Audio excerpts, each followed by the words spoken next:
Again, good morning, everyone. Thank you for joining us this morning. Yesterday, we had a day-long, primarily oriented toward people who were in the Shantideva way of the Bodhisattva intensive, but it was also open to everyone, members and non-members. I think we had over 70 people. It was facilitated primarily by Ken Lennington and Diane Powell. I just sort of came on at the end, and I want to express my deep appreciation to the two of them for shepherding so skillfully the day. So this morning, I want to speak about something I think that's very relevant. You know, we practice engaged Buddhism, which means it's a Buddhism that is relevant and speaks to the times. And so I want to speak a little bit today about Buddhism and science. And I think I should do a caveat to say I am not a scientist. And if I think of my academic career, it was definitely not on the science side of life. So I'm not going to, this is not going to be one of those, similarities between Buddhism and science, of which there is much going on these days. And but that's not what I want to talk about.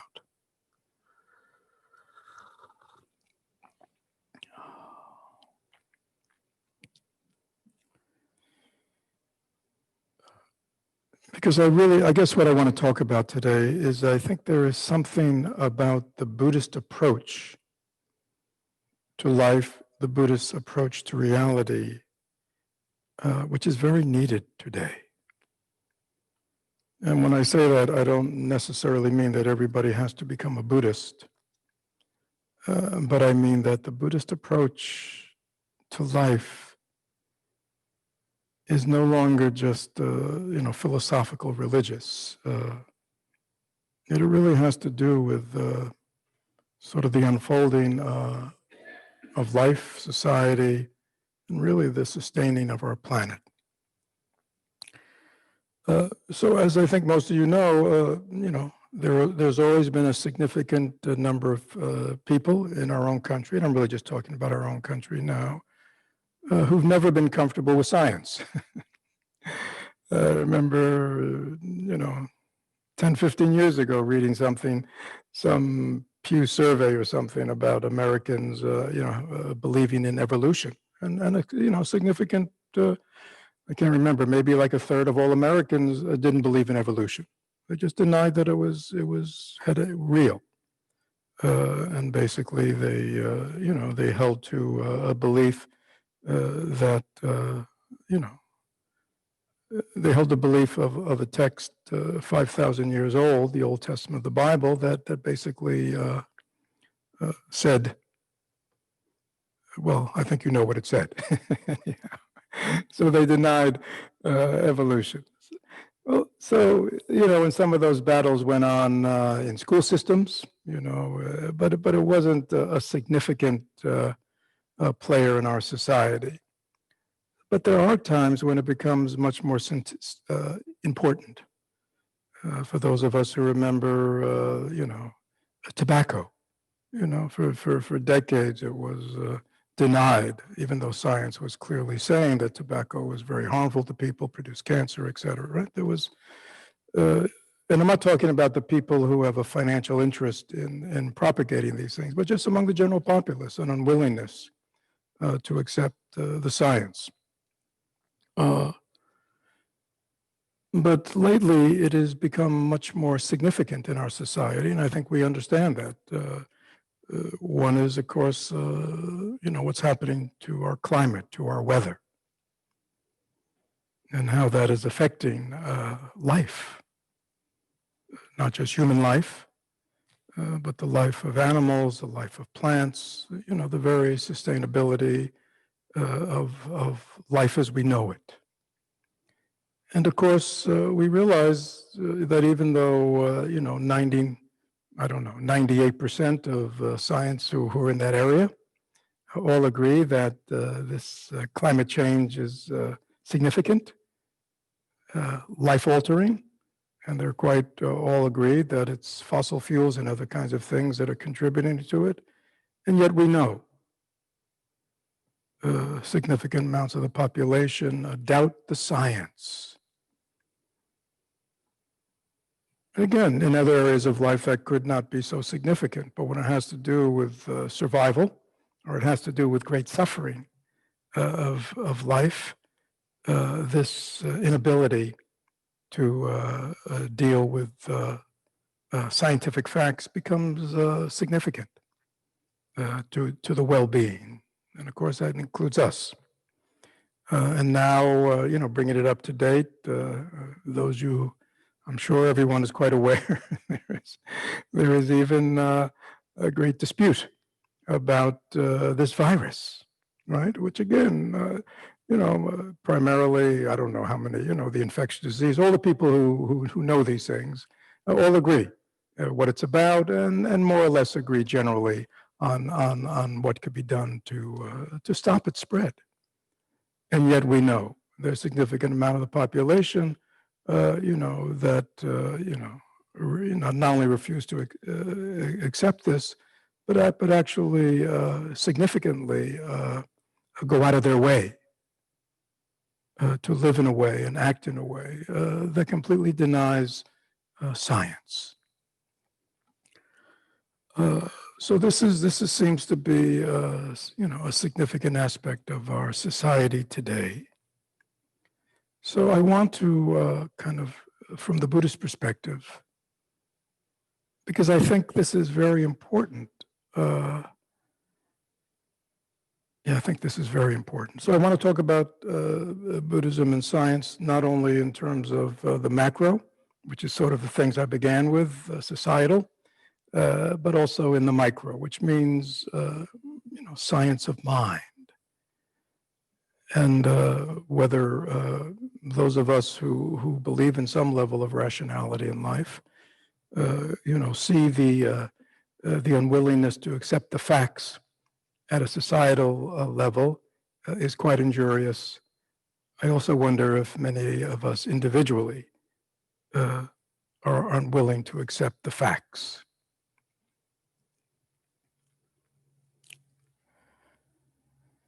It's a big topic.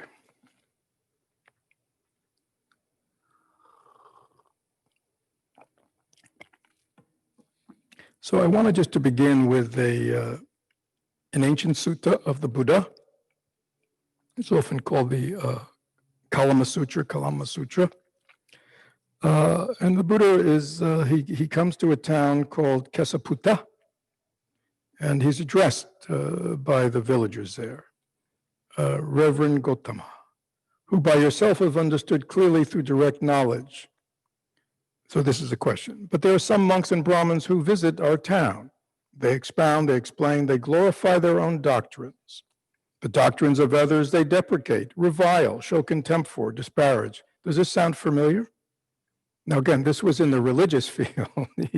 They're talking, those kind of doctrines. But, this because they didn't have politics then.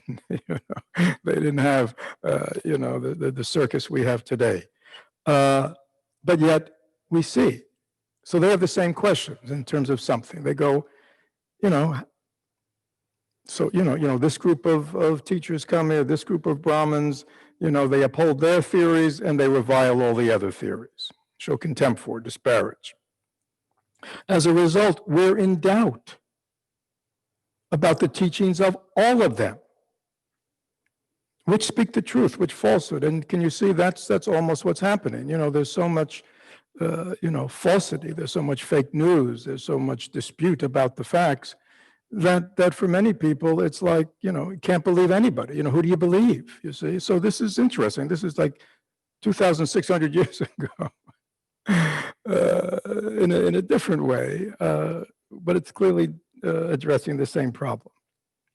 And so the Buddha says, of course, under such circumstances, it's only natural to be uncertain and in doubt, Kalamas.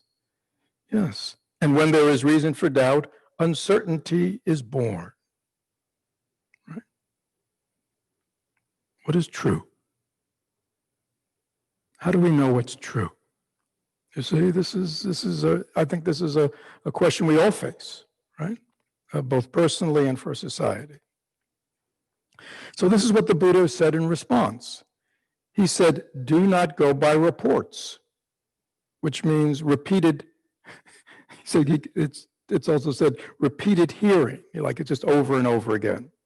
Do not go by legends, by traditions, by rumors, by scriptures, by surmise, by conjecture and axioms, by inference, by analogies, by agreement through pondering views, by specious reasoning or bias toward a notion because it's been pondered over, by another's seeming ability, or even by the thought, this contemplative is our teacher. Right? This is quite something. And I think it establishes Buddhism and the Buddha.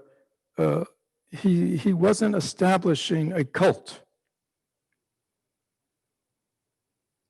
He wasn't establishing a truth based on his own revelation. He's really saying to these people, don't even accept anything because I, the Buddha, your teacher, is saying it. So what does he say? Kalamas, when you know yourselves, such and such things are unskillful, blameworthy, criticized by the wise, and if adopted and carried out will lead to harm and ill will and suffering, you need to abandon them. So what do you think, Kalamas? Are these things they talked about, skillful or unskillful, blameworthy or not, criticized or praised by the wise? And if undertaken and observed, do these things lead to suffering, harm, ill will, or not? So he goes on. But I think here we have a template, that isn't very important. We have to remember that Buddhism, the Buddha did not base his teachings on any kind of divine revelation. He did not base his teaching on any text, did he? He based his teaching on his own observation of life, his observation of reality, and his willingness to deeply investigate the mind, which means his own mind, that was perceiving that reality, to understand that. Right? So we might say that his tools, in a certain sense, were scientific. In the sense they were based on direct observation, right, and direct experience. Now, that could be for him. And yet his challenge was to his followers,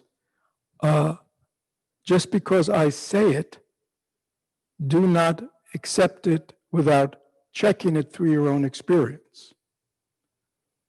And so in Buddhism, we have 2,600 years of millions of people who have experimented with the Buddhist path, who have replicated the experiment that the Shakyamuni did within himself, have looked at his teachings and see if they are congruent with life, and therefore have embraced them and lived by them. What does Buddhism teach? Buddhism teaches cause and effect. That's the fundamental law, right? That's science. Everything happens because of something else. This leads to that. This affects that. You have these kinds of conditions, this is what'll happen. Right? So it's a methodology, let's say, of karma, which completely is at home we might say, in the relative or material world.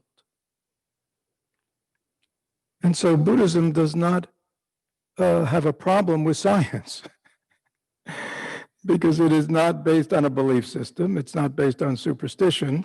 It's not based on divine revelation. And it's willing to always check itself against reality. And we know there are statements both by the Dalai Lama and Thich Nhat Hanh, I mean, two of the leading Buddhists, who are very enthralled with science.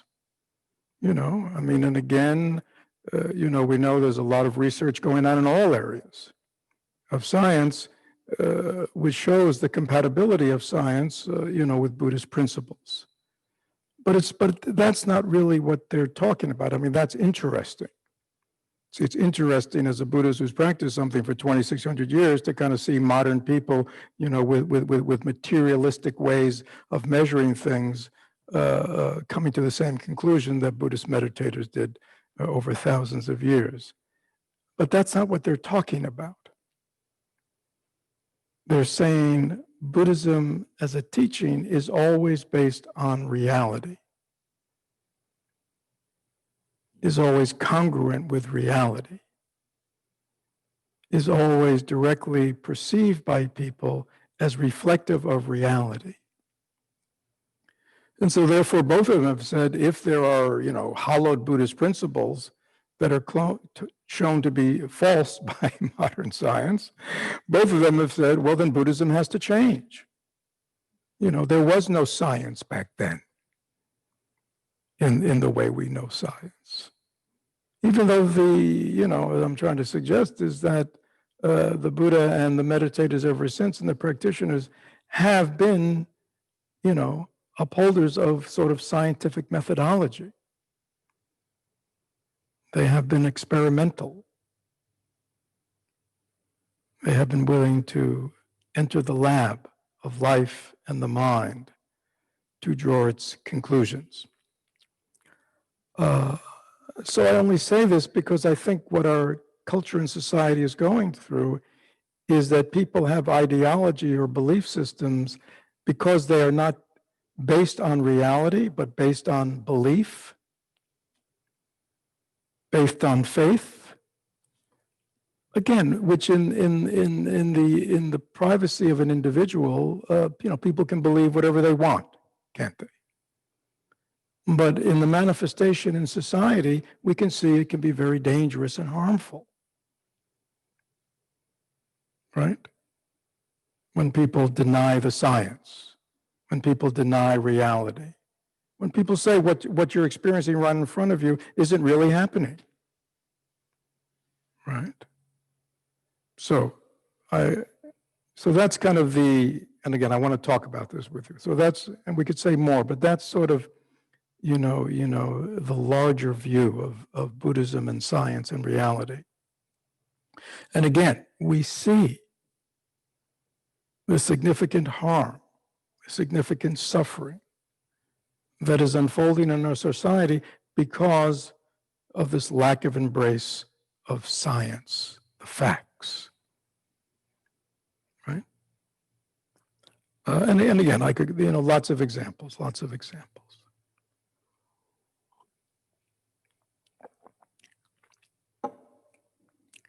If people are allowed to make up their own reality, and again, individually, it doesn't matter. If you want to stay home and make up your own reality, you know, more power to you, as they say. But when, you know, massive groups of people, when our leaders are not grounded in reality, do not see the reality of how things are unfolding, are not present to the facts of life, and do not see the consequences, cause and effect, the consequences of their actions or inactions, you know, that is a significant challenge for all of us. So again, I think to me these days, again, not Buddhism, because again, Buddhism, to be honest, over its thousands of years, as it's developed in many countries, because it is so adaptable, has taken on a lot, because there wasn't science as we know it in these cultures. So a lot of these cultures, there was a lot of superstition and other kinds of belief systems. That at the core, Buddhism was always Buddhism, but it took on a lot of these things, just because.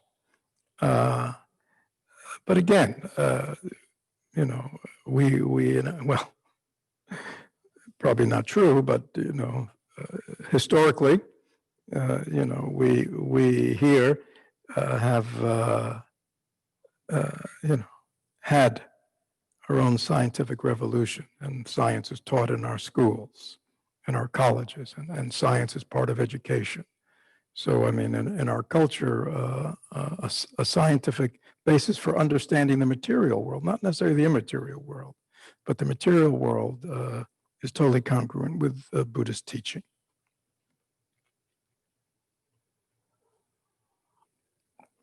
So again, it's not that I'm advocating everybody become a Buddhist, but I think these fundamental principles that the teachings give us, if we have opportunities to enter life at a larger level, we need to uphold. Thich Nhat Hanh, his fundamental teaching in relationship to the unfolding of reality, so-called reality, is to ask the question, is it true? Right? Which is basically congruent with what, the Buddha is teaching to the Kalamas, check it out. Is it true?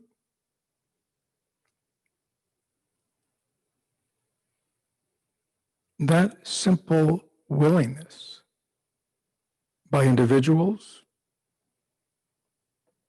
by people in social media, by people, our news people, by our politicians, to just stop and ask themselves, is it true? Or to ask somebody else who's saying the truth, is it true? How do you know it's true? Because if we're not willing to do that, then Buddhism traditionally calls this samsaric realm, they call it consensual reality. Like there's a deeper reality, the deeper reality of non-self, the deeper reality of emptiness. There are deeper realities, the deeper reality of interbeing. But there's a consensual reality, which is just based on how things appear. And traditionally, consensual reality means there's a consensus. So whether you're in a family, whether you're in a relationship, whether you're in a society, if people cannot agree on reality, problematic, deeply problematic.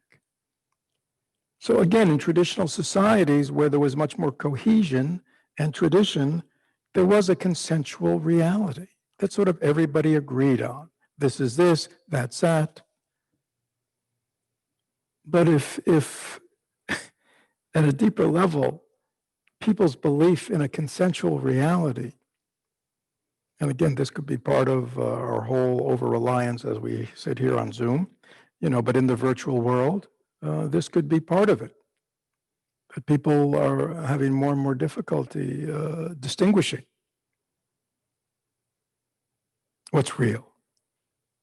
And if all of a sudden, there's no longer a consensual reality, whether it's in a relationship, in a family, or in society, that is symptomatic of breakdown, because we can't even agree what the facts are. We can't even agree what's going on, right?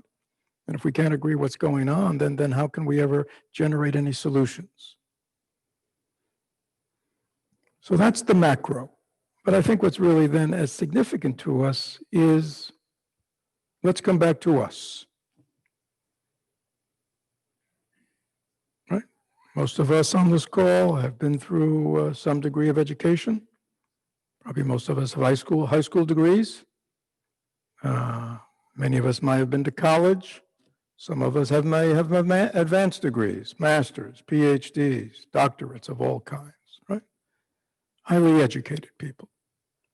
And yet,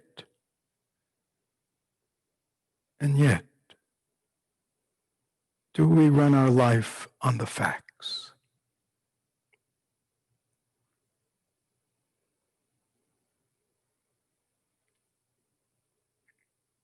Do I run my life on a consensual reality that includes others?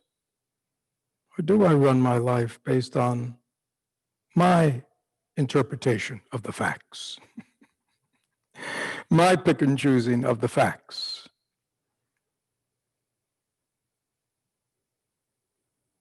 So even though we may be, very dismayed, by what's going on in society, by the spread of fake news, but how many of us, as we look at our own life and reality and past, might also be participating in fake news? As we look at other people, are we seeing clearly? Or are we distorting through our own perceptions?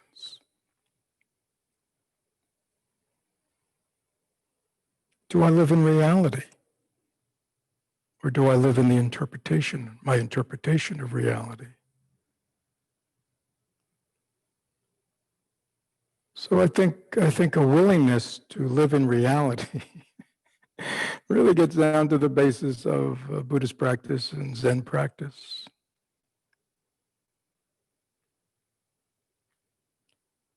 And again, it's easy to look out there and be dismayed and disturbed and point fingers at the world, the leaders. But I think we need to ask ourselves, how much do I really operate that way in my own life?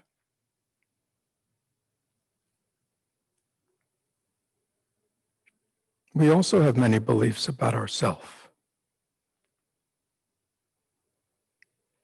The Buddha said we're all intrinsically Buddhas. We all have an awakened nature, unsullied, pure.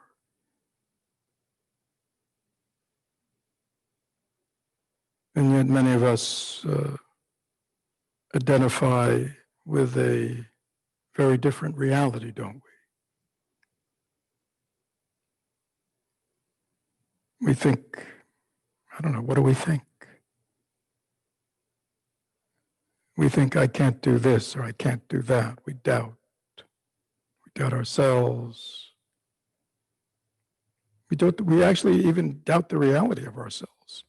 I mean, I can't tell you how many people I've come into in this life who really think they're kind of worthless, and yet when you ask them the facts of their life, will acknowledge that they've, have a great degree of competency in their life or achieve things, right?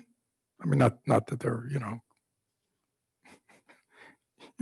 great. We don't have to be great, but basically we have a certain degree of competency and ability which we've manifested in our life. We graduated from, whatever, we passed school, we went through the various developmental stages, somewhat successfully. I mean, we developed competency, we're able to brush our teeth, we can cook for ourselves, we have basic competencies, and yet people think that they're incompetent.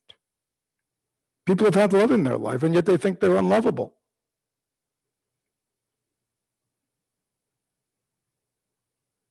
What is that? Is that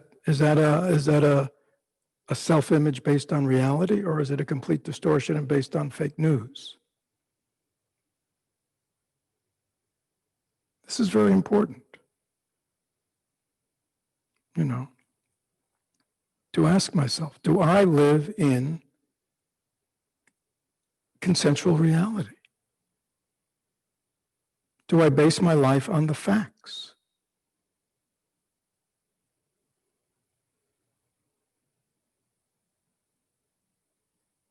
Let's try this one. The past is gone, the future hasn't happened. Is that a fact? Is that science? So, just stop a second. Probably everybody on this call would go, well, of course, right? I'm looking at the people in the hall. Can anybody look around and see the past? We usually think it's behind us, right? So just turn your head and look. Do you see the past behind you? No. And yet we endlessly ruminate about the past, dredge up the past, live from the past. Can anybody see the future? No. And yet we live as if the future is real.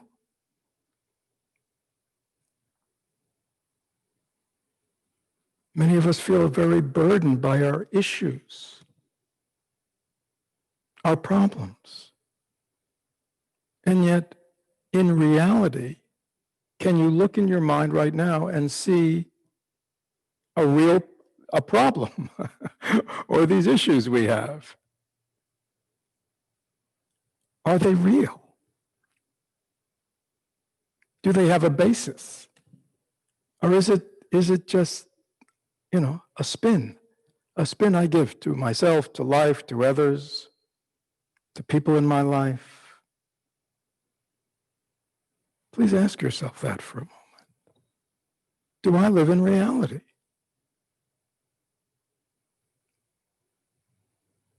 Right? Do I,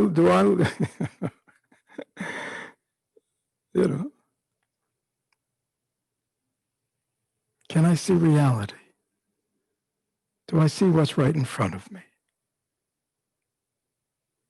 Without any bias, without any distortion.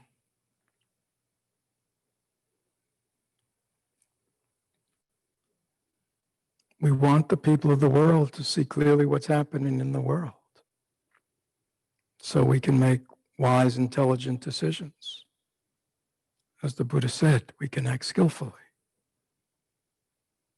so we don't create suffering and we remediate suffering, create goodness in life.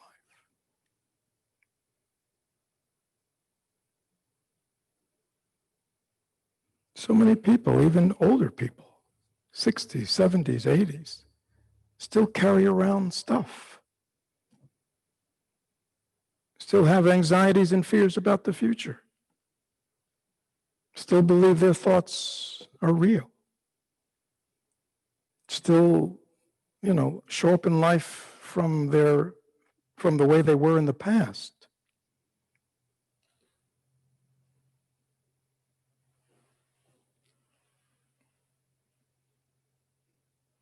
So what are we basing, why do we act that way? Are we coming from reality? Or are we coming from our thoughts about reality? Our beliefs about reality? And are we willing to challenge them with reality, which is what we ask our leaders to do, or would hope they would do?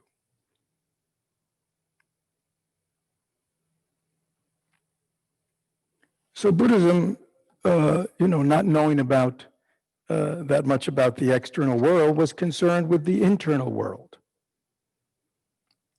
The world, we might say, of the life of a human being, observed through the actions of their body,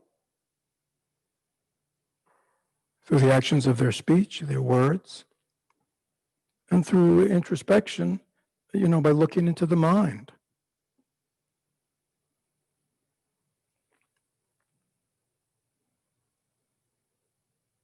With the question, what is real? How are things really?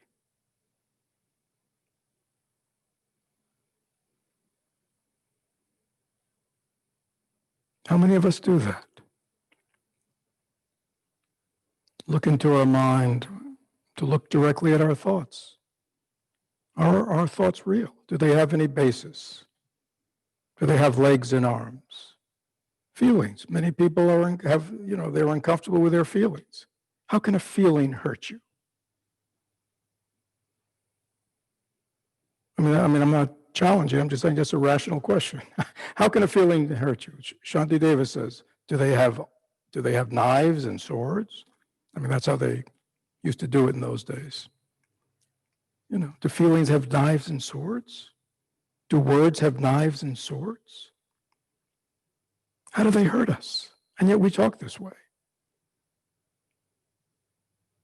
We talk this way because we're living in reality.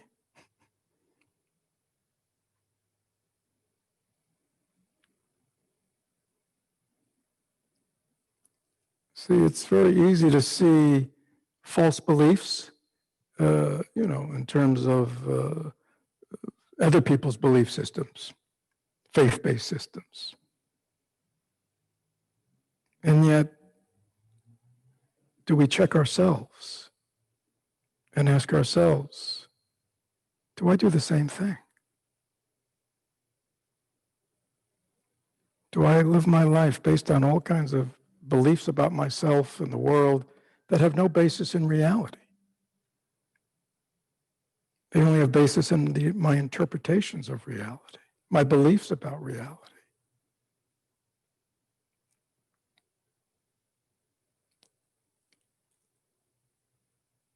So, it behooves us not only to, again, obviously, whatever our degree of understanding and self-realization, the ability to, at least in the external world, demand some adherence to the facts and to science, especially in the significant problems, that affect the material world. But please understand, science really only deals primarily with the material world. Buddhist deals with the science of mind.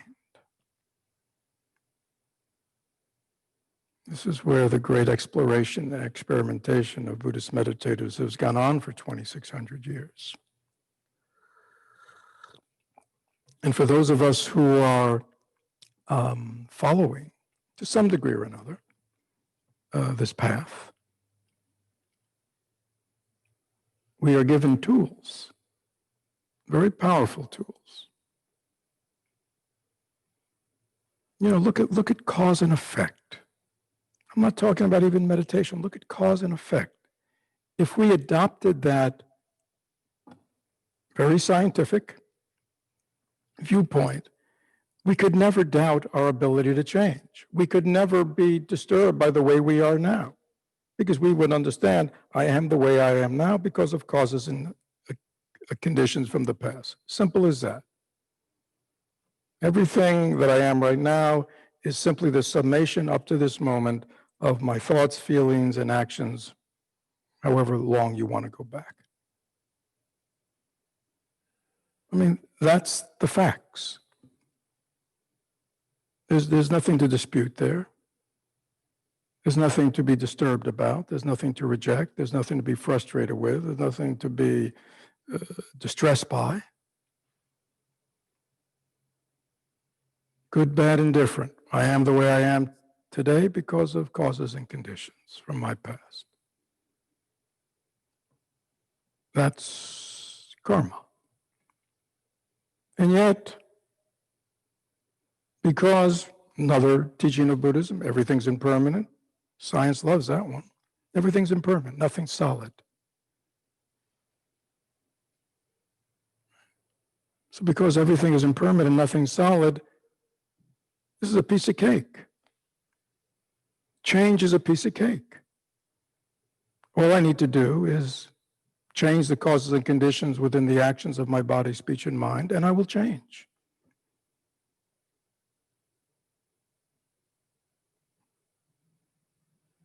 I mean, I realize I'm oversimplifying, but I think somehow we need to oversimplify to kind of get the general principle. I mean, it's really that simple.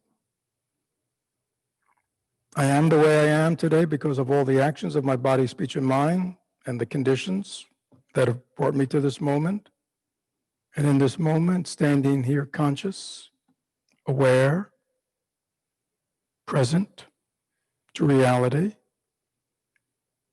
I can begin to choose how I want to act in terms of the actions of my body, my speech, and my mind going forward from this moment, and I will change.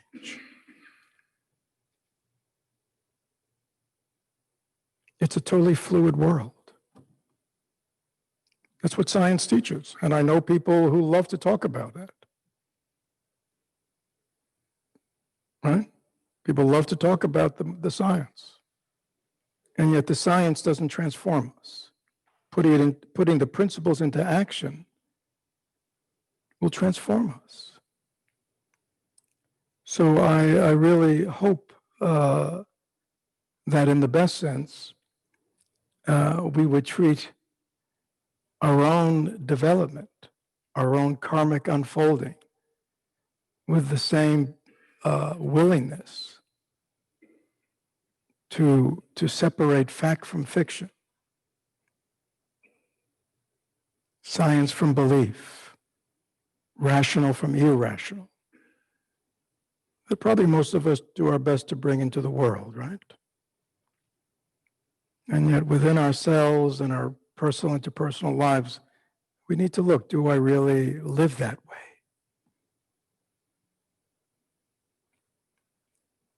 Am I as guilty as some of our leaders of incredible distortion, of clinging to beliefs even in the face of reality?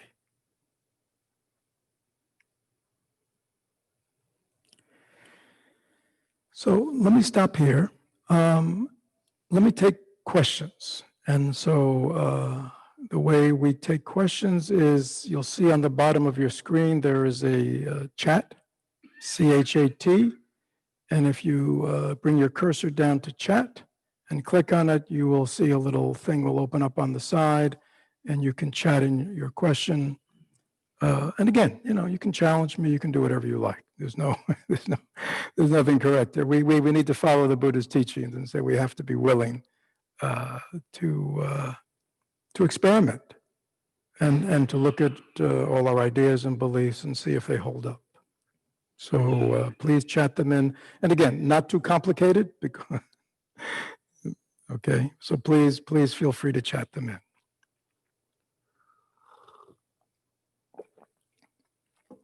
Take a moment to reflect, chat them in.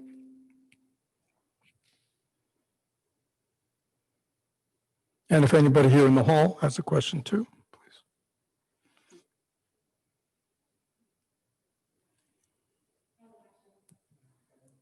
Hold on, Maggie. Maggie's in charge. All right. Katie, hold on. She's going to bring you we can hear.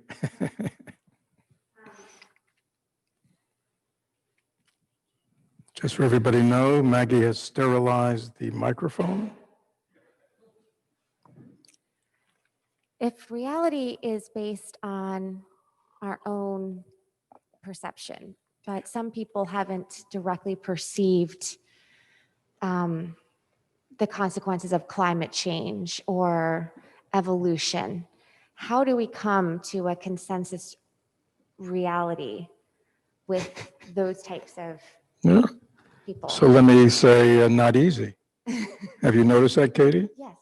Right. And I would imagine that many of those same people who 20 years ago, that third of America that said, they don't accept the scientific method or evolution or Darwin, the whole deal. I'm sure many of those people are probably still continuing not accepting reality. Yeah, I don't know how to do it. Right? Yeah, I don't know how you do it, because if there's no agreement on consensual reality, if somebody's belief is real and they believe it's as real as consensual reality, there's no, and if you have any people in your life, any family members or whatever, can you, unless there's a willingness to look at least to have an open discussion about, then there's possibility, right? But as you know, have you ever tried it? Do you have any family members like that or people you know? Oh, yes. And how does it go? Not well. Not well. So basically what I've learned is just I don't do it. Because all it does is people, just locking horns or just, to me it's always, before I would get into anything like that, I would ask the person, do you want to have an open discussion about this? I'm willing to hear you talk about your views and how, what you think about mine. Are you willing to listen to me, talk about your views? Are we willing to do that? Ground rules, right? So at least it's an exchange. It's a willingness to understand and to see somebody's viewpoint and why they believe the way they do. I think that's very important, that we demonstrate respect. If people don't feel their views are even going to be respected or heard, it's already problematic. Yeah, but it's not easy. I mean, this is, the way societies traditionally tried to deal with this is through education, the educational system. You sort of bring children along and you educate them in science and math, and you know what I mean. So there is our public education system was traditionally a way in our society that we kind of worked to consensual reality. That everybody was sort of growing up sort of with the same fundamental civics. When I was a kid, we had civics class and stuff like that, sort of a way to kind of imbue with people a general sense. But if that doesn't go on, it's not easy, Katie. I mean, I'm just kind of presenting the problem and the cause of the problem and just saying, we ourselves, please don't, really see whether we're, really fact-based in our life. And again, I would say to you, in the world, yeah, it's not easy. I mean, it's not easy, and it's only getting worse, isn't it? With social media and and news sources, and everybody has their own source now. Everybody has their own source of news. Everybody has their own source of the fact. I mean, I was with somebody not too long ago who was telling me about their father, who I've met is a nice guy. And he was over the house, and they told me he was going on about, now again, be open, Fred, basically said that, you know what the cause of COVID was? Obama went over to China. I mean, Obama went over to China, to Wuhan, went to the lab and talked them into spreading it so the Democrats could win the election. Now, this is a man with a college degree who, I know him. And this is, what do you do at that point? Yeah. So, and it only means that we have to, in our world, stand up for something. But we also have to be willing to what? I mean, the first question you'd ask somebody like that, oh, that's, to me, when I hear stuff like that, my first response is, oh, that's interesting. How do you know that's true? Is it true? That could be. I mean, I'm the one who could be living in a totally distorted world. I mean, I'll grant you that, right? And how do you know that's true? It's like the people who believe in, and again, I don't want to get into religion. I respect everybody's, but it's, if somebody says, well, how do you know that's true? Because it's written in the Bible. What can you say about that? You see? And if somebody believes that everything written in the Bible is true, it's a revelation of God. I mean, what can you, it's like, oh, okay, I bow to you. But I mean, I understand there's no dialogue there. And again, a lot of these things don't matter because a lot of people who may believe in a very strict biblical interpretation could be good people. You know what I mean? They could be kind people. They, they could, be in society in a very noble way, right? And so, as the Buddha said, he said, well, what does this lead to? Does this lead to suffering, or does this lead to the end of suffering? So you could say climate change, COVID. Yeah, I mean, people can have all kinds of ideas, right? Wonderful. But when certain ideas lead to more suffering and other ideas would be conducive to, remediating the suffering, then there is a difference. Okay? Mm-hmm. So on the chat?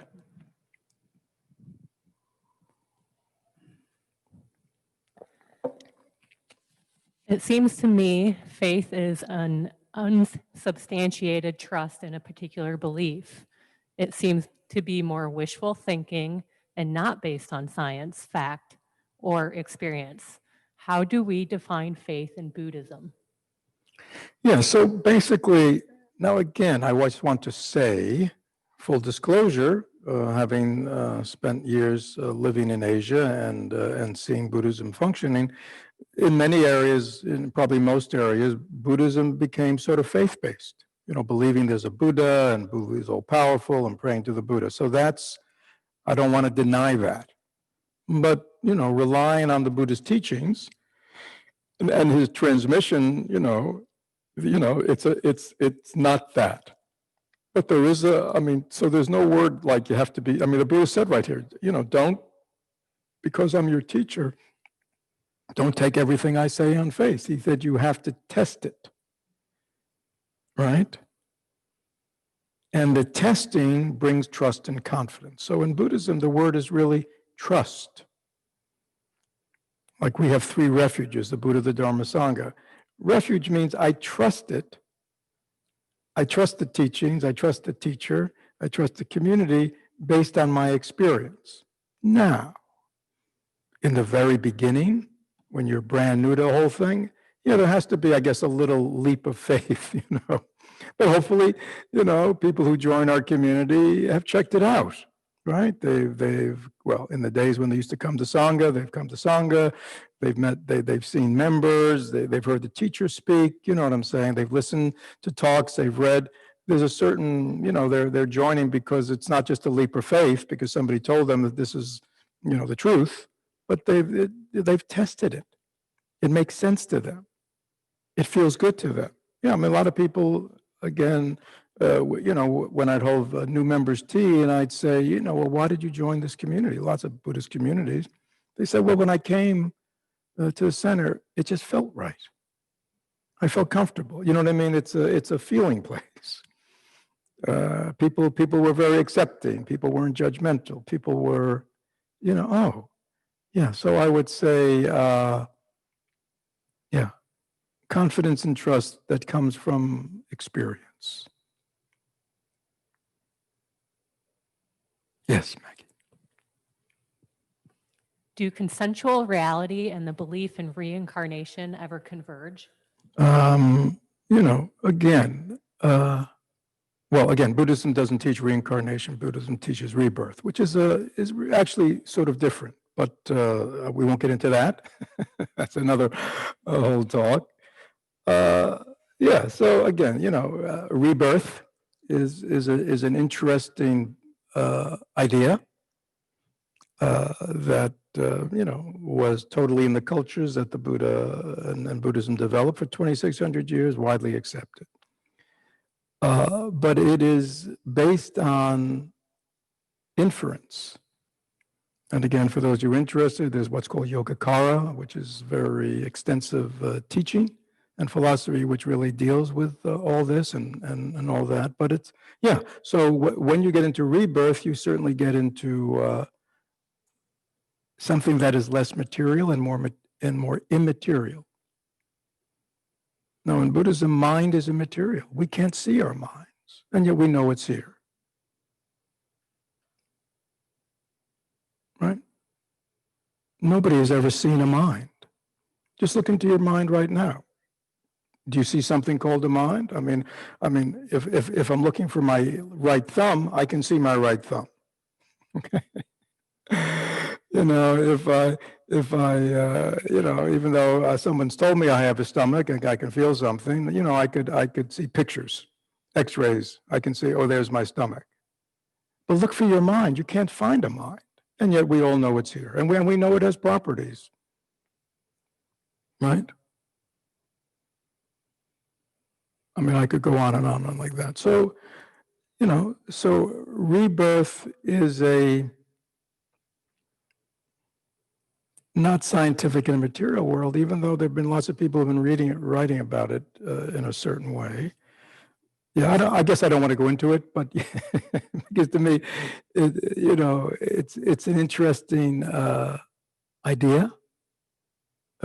I think if one believes it's true, it certainly opens up one's sense of the continuity of life and sort of makes it much more apparent, why I'm here today and why I've showed up in the world the way I've showed up in many ways that have nothing to do with my mother or father or my gene pool. There are things that are in all of us that seem to be all that just seem to be intrinsic to us. We come into this life with. It explains that. It also gives us a sense of continuation. From dust to dust, is sort of very limiting. That it could kind of lead to a kind of nihilism. It really doesn't matter, right? Because it's all going to be dust anyhow. I'm going to be dust, you're going to be dust, the world's going to be dust. So what does it matter? Right? So I think the idea of continuation is a significant idea for an individual, but, do I think it's essential? Again, rebirth is something we know from inference. They were very interested, you see. It's like, why is it? Why is it? If my eyes are always in the present, if my ears are always in the present, if my nose is always, my smelling, hearing is always in the present, and my thinking is always arising in the present, thought by thought, then how do I remember my past? Especially, when I go to sleep at night, right? I go to sleep, I'm unconscious, semi-conscious. And then 8 hours, I wake up again, and all of a sudden I have full access to yesterday or 20 years ago. What is the mechanism for that? You say these are the kind of questions they pondered. It's very interesting. So we have to then posit something that's unconscious and yet is totally supportive of our consciousness. In Buddhism, we call that our storehouse consciousness. Very interesting. So what happens when we die? Is it really dust to dust, or does consciousness separate from the physical? Very interesting. Anyhow, next question. Thank you. Yeah, but again, I wouldn't accept it as truth if it doesn't make sense to you. How do you distinguish consensual reality from normative behavior? Often those in power make the rules for how we should interpret reality. Yeah, so again, I think this is very important these days. I think it's very important. It's always been important. The world, this is not the, we have to have a sense of history. Anybody ever remember the Inquisition? There have been dark times for human beings, There have been many, many dictators throughout all of human history, right? Right? This is just, the truth. That is why I truly believe that now more than ever, these teachings and practices are so essential, just for that. If we don't have as individuals the ability to be able to ask the question, is this true, of our own consensual reality or the reality of what's being presented to us, if we lose that wonderful capacity of our minds for rational, clear-headed, analytical thinking, that question is it's very difficult. We need to do that. And again, taking on the Buddhist teaching here, it's like, what is it producing, you see? Is this for the betterment of society? Is this for the increased happiness of beings? We have to remember that science has many things, but it doesn't have a moral code. Right? Engineers and scientists may invent the internet, but they don't have the ethics to make sure it's always for the benefit of beings, do they? So it's very important that these ethical considerations, again, they're not present in our society. Who is talking about compassion, the ending of suffering? Actually, now that I think about it, there are some politicians who do use those words. That's wonderful. Whenever I hear that, I think that's wonderful. Right? life, liberty, the pursuit of happiness. I mean, yeah, I mean, wouldn't that be wonderful if our leaders really came from that ethical point of view where the purpose of government was to help beings in their pursuit of a good life, really supported the whole, work for the well-being. I mean, there are certain fundamental ethical principles of life that are, that are talked about in most religions or spiritual traditions. Yeah, it would be wonderful if kind of they found their way into the secular and that they were agreed upon. I mean, look at that fundamental Buddhist teaching. Everybody wants to be happy. Nobody wants to suffer. I mean, if we took that as the ground of our decision making, an acknowledgement, right wing, left wing, whatever religion, whatever ethnic, whatever, it cuts across. All beings want to be happy. All beings don't want to suffer. All beings want their loved ones to be happy. They want their friends to be happy. They don't want their loved ones to suffer. I mean, this is the common human experience. Wouldn't it be wonderful if that was normative? Yeah, so again, in answer to the question, I think this kind of practice in which, most people don't stop. I mean, people these days, they wake up in the morning and the first thing they do is what? You know what they do. I go for walks early in the morning, 5:30, 6 o'clock, 6:30. And I can't tell you how many houses I walk by and I see that the TV's on. It's like right away, people are right away. I mean, how can anybody have a sense of themselves and what's true? And, if they never stop, you know what I mean? If they're always just feeding their mind with these images and these messages. Yeah. So again, I think, the four nutriments, the things we talk about in this community are really essential. Yeah. I mean, what am I nurturing my mind with?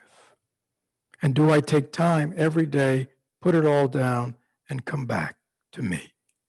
When I say me, I don't mean like ego, I mean like my present moment experience.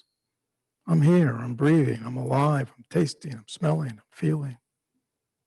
I look around, I see human beings. I see trees in the sky. Right? I mean, we need to touch that. If we're not touching it and we're just lost, all your fears about societies can certainly occur and probably will occur. Maybe one more, Maggie? A few speaking directly to that, with all of the information, how do you discern which version of science to believe? Well, again, I think, I mean, I don't know if they're, I'm not a scientist, so I can't get into that. Again, I think we need to just, again, most of us are not trained in scientific methodology. Most of us are not environmentalists or most of us are not infectious disease specialists. Most of us are not public health specialists. But I think we always look for consensus, the general trend. So I mean, it's like I don't need to know everything.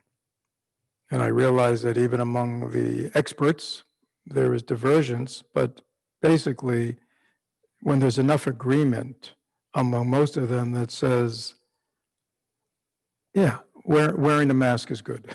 When you're out in public, when you're around people, wear a mask.